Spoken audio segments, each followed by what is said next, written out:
All right, this is gonna be like my last video or about X-Men 97, the first season. I'll say this: it was good. It was really good. It had its moments. The first episode was the great reintroduction of the X-Men with Magneto as the head leader now. Uh, I like the first episode. They brought in the Sentinels. Flashbacks of 92 kicked in. I like the fact that the title cards in the beginning of every episode is different. Each episode's different with different characters. They kind of the creators really knew what they were going to get themselves into when they knew they were going to introduce new characters right away. It wasn't like in 92 where it just stayed stagnant. It didn't, it just changed and flowed. Now, the fact that they brought in Morph. When you bring in Morph, it gives a lot of people the idea that he's going to morph into other people, and he did. I remember the first instances he morphed into Professor Xavier, Jean Grey, Archangel, and then after that it came into a Colossus, Lady Deathstrike, Psylocke. After that, I kind of remember here and there along the way, I actually knew that Morph was never really gay because there was nothing hinting back 30 years ago. Even though there was a few episodes in between, but the second season was about him trying to, reclaim Wolverine's trust. But really, he was brainwashed. He was brainwashed, and people thought, well, he was getting gay tendencies, and no, he didn't. He never did. I'm not sure what episode you're referring to or any past episodes, but I don't remember he was being gay. Maybe he got the idea from Sinister to mess with him, to mess with Wolverine, just to keep him preoccupied. But other than that, I don't remember him being gay. But in '97, yeah, he had strong feelings, and I guess we had to put representation in for the alphabet community. And I knew that, kind of figured right after he was eyeballing Wolverine in the shower, and the moment he morphed into Jean Grey and says I love you and all this, I was like, okay, whatever. If they ever introduce Iceman in the second season, they're gonna do the same to him. By the way, they're gonna do it to him. Throughout the first season, there was a lot of filler episodes. Really think about it, the filler episodes between Storm and Forge, those are filler episodes. Those are filler episodes. Oh, she lost my I lost my power because of a modified gun that was being built by Sentinels. No, just filler episodes. That's all it is. The cool filler episode was when Jubilee goes into Mojoverse, and she gets stuck in the arcade game version of the X-Men. I thought that was cool. That's the really true filler episode. The 2 episodes in between with Storm and Forge, that's filler. Xavier's arc with Lilandra and the Shi'ar Empire, I like that because you can actually tell that no, it's not a filler episode, because you actually know where he's at and what's his status? Is he single? Or I know he has a girlfriend, but is he gonna marry her? Or what? Is he gonna marry Lilandra? No, it wasn't like that at all. But it was kind of cool to see the Shi'ar is fighting against the Kree, but there's no mention of the Skrulls anywhere, so you got that going for you. I don't understand why we have to put the idea that, hey, look, Xavier's gonna come back, and when he does, oh, we're gonna embrace you with open arms now. Thanks, Xavier. No, fuck you. You could have easily, healed, come back, and maybe a year later. Well, yeah, in a sense, yeah, a year later, maybe 6 months later, you come back and you heal, and then you basically take over the X-Men again. Not give that will or that trust to Cyclops and say, oh shit, Magneto now owns everything. God damn. That, and I don't understand why I don't know when exactly the Sinister swapped bodies between Jean Grey and the Goblin Queen, or I mean Madeline Pryor. I don't know when that happened, and I don't know exactly when he switched it because it felt loose. But then again, when you look at it now, you're like, oh, okay, he switched, but when? Is it during the in between the third season, where he had the in between the Shi'ar Jean Grey Phoenix saga, right before the Dark Phoenix saga, did he switch bodies? There was no, you can't really tell, but you can tell in the animation and how she was drawn.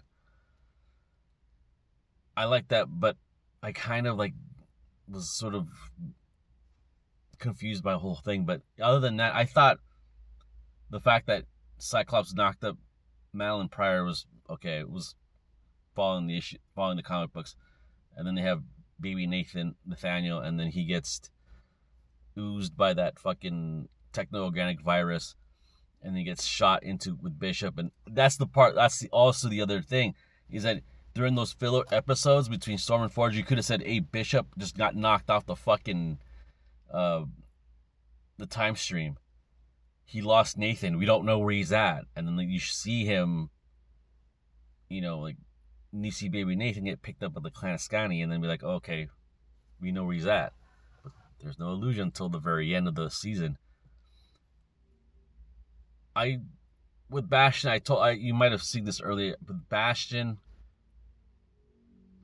he's a B-list villain. Let's be honest, man. That story arc, the 3-parter, I'm thinking to myself, okay, he's not gonna die. He's gonna be shot into the time stream, and he did. There's no body, there's nothing there. Like that last episode kind of gave you a hint that he is gone for good. He is gone, not permanently dead, but he is gone.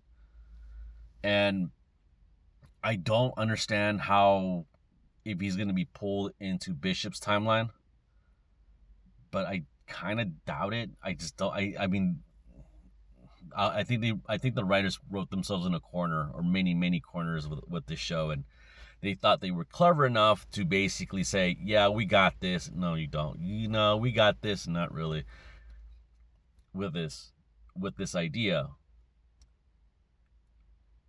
with Magneto being the anti-villain, he was the good guy in the first 2 or 3 episodes, and then basically at the UN pissed him off and said, all right, I'm out of here.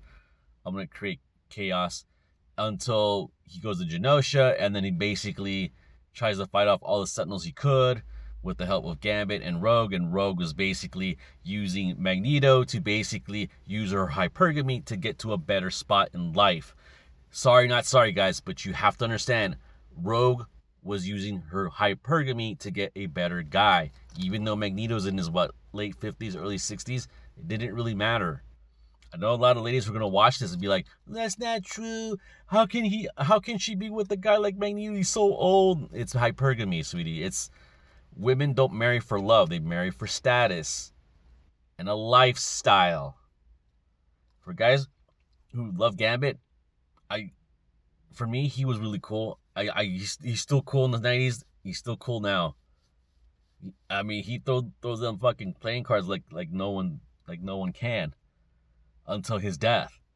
Now, I bought issues back in the day with Blood of Apocalypse storyline, and he becomes Death. Yeah, I get it. I kind of want to see what it looks like. I just don't want it to last that long. Get rid of Apocalypse brainwashing and then move on. Just get that out of the way. Reunite with the X-Men, and then that's it.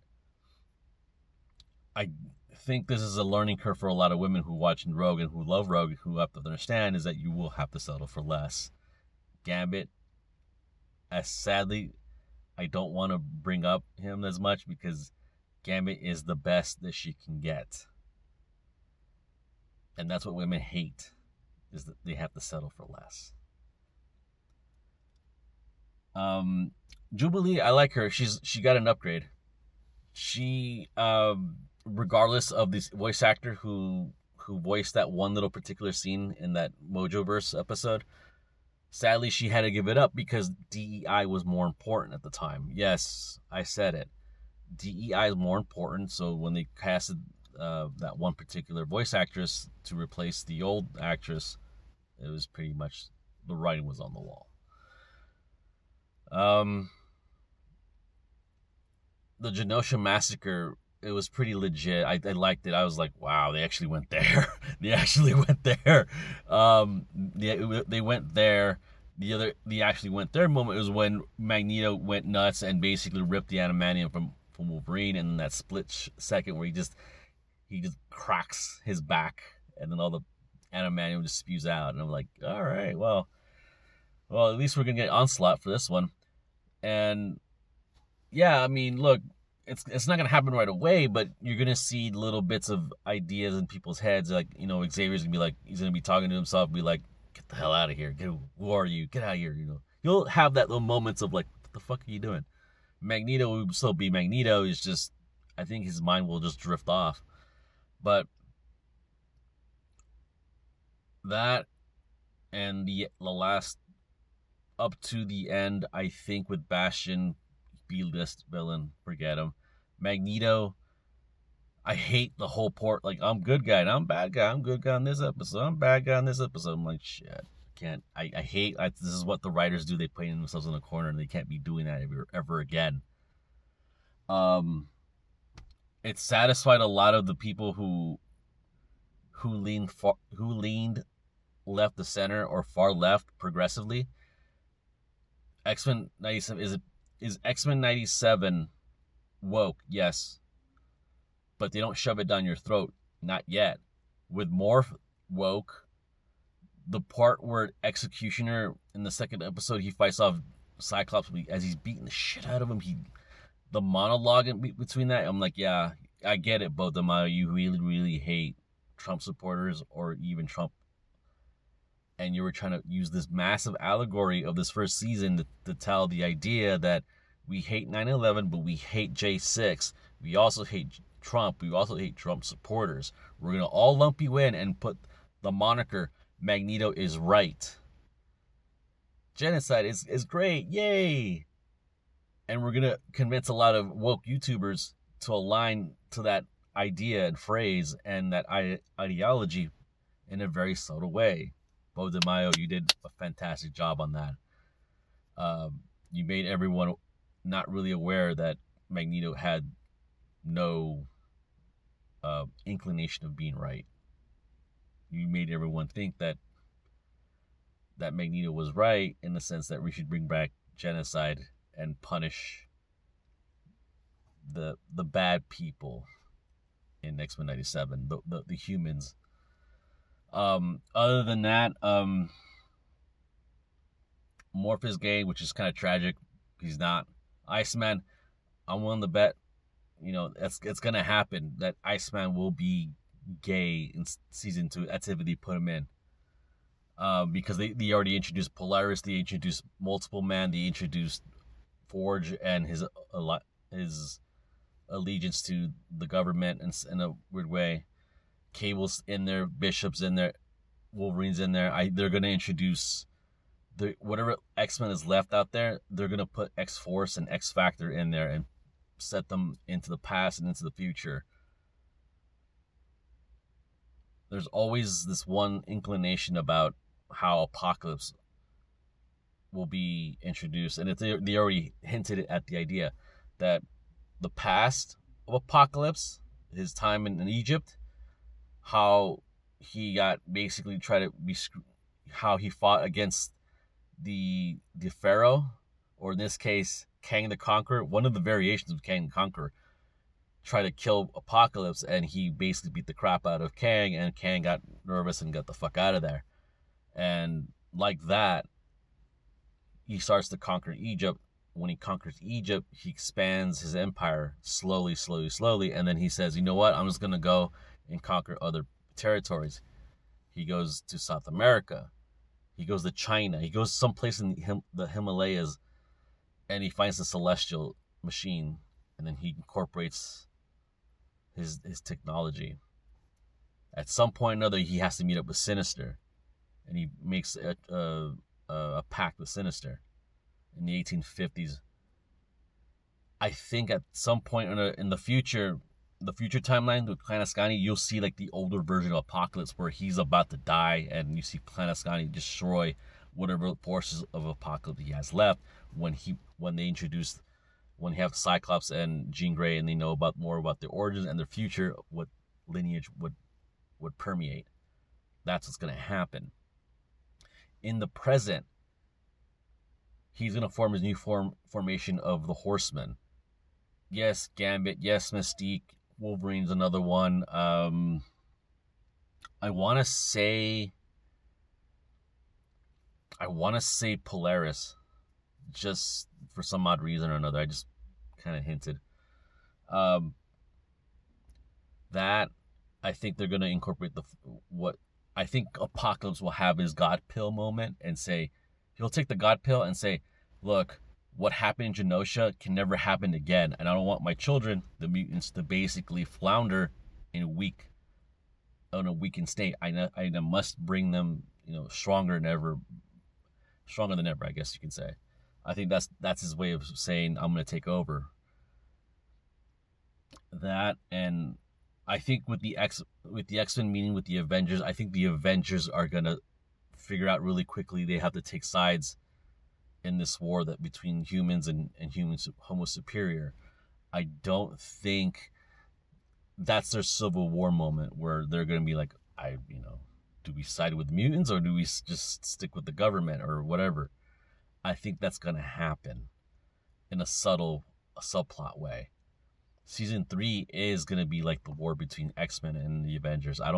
They should stay away from the Age of Apocalypse altogether. Just stay away from that. You can like explore other things that Chris Claremont created from 76 to 92. Like bring up the Savage Land. Let's go back to Savage Land. Bring up new villains like Arcade or the Savage Land Omega Red's out there. I mean, it's Omega Red, Silver Samurai. You already introduced Lady Deathstrike into it in this very subtle way, but I guess that would. Oh, by the way, I'll say this: that's the smartest thing that Beau DeMayo did, was basically make Wolverine a supporting character. We had 30 years of animation within the X-Men, and it's always Logan. They make that joke, that inside joke. Oh, another. I think Morph said it. It's like, oh, another time where Logan is the last X-Men to stay alive or something like that. I don't know what it was. So I think for whatever reason or another, season 3 should be just open-ended, but with the Avengers be like, I don't know what to think of you guys, really. Season 2 is already wrapped. It's in post-production. They're already laying down the voiceover work, the additional dialogue replacement, I think it is what they call it. Season 3, I mean, they're going to have to sit there and realize, do we need Beau DeMayo back? Do we break that little... we're still not sure if Beau DeMayo is fired because he's black or he couldn't work well with others, or because he has an OnlyFans account. I don't know. We're going to assume one or two things or another things altogether. But season 3, I think they're going to basically say... I think Disney will say, we'll bend the knee because we need a lot of people still talking about us, because right now... X-Men 97 is still the best animated show right now. And sadly, post-Endgame MCU, X-Men 97, that's it. I mean, that's the curvature right there. X-Men 97 is still the best show on Disney Plus. Season 2, I think people are really clamoring it. Like, they want it out now. And in the way that the pacing of animation is, it probably won't come out till like early next year. And that's the sad part. I mean, it's a good show, but it's a good thing to talk about. And I had fun watching it. It's just, I kind of wish they eased up on the wokeisms. I hope they ease up on the wokeisms, because I don't think it's going to stop. Not with this crew. Other than that, I mean, the animation looks slick, man. It looks pretty tight.